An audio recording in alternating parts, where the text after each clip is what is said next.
Hi everyone, నేను వాళ్ళ తోటకూర వండుతున్నా. ఎలా ప్రిపేర్ చేస్తున్నా చూడండి. కొంచెం జీలకర్ర వేసేయాలి,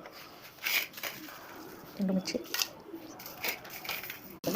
వెల్లుల్లి, జీలకర్ర దంచి వేసి అంత టేస్టీగా ఉంటుందండి. మేము పెట్టుకొని కొంచెం సాల్ట్ వేసి ఆనియన్ మంచి కలర్ వస్తుంది.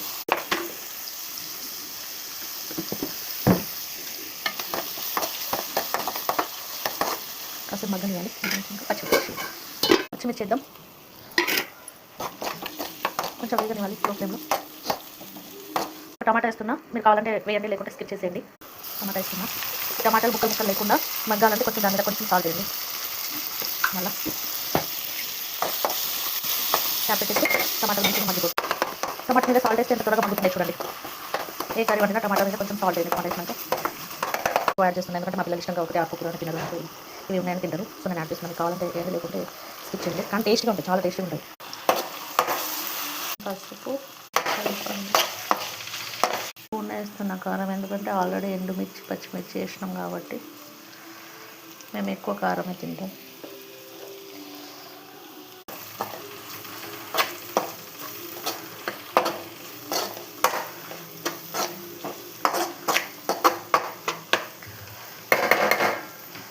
లో ఫ్లేమ్లో కాసేపు మగ్గనిచ్చి తర్వాత ఆకుకూర వేద్దాం.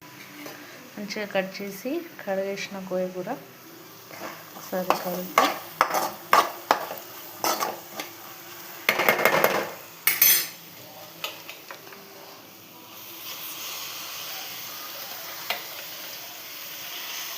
కొంచెం కొంచెం వేసిన కదా, ఇప్పుడు నాకు సరిపడంతో వేసుకుంటున్నా.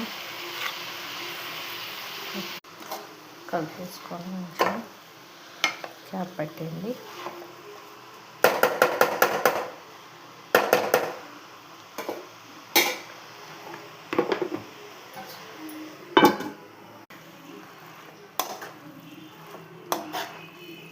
ఏ కర్రీ వండినా లో ఫ్లేమ్లో పెట్టి చాలాసేపు ఉడకబెడితే చాలా టేస్టీగా ఉంటుంది.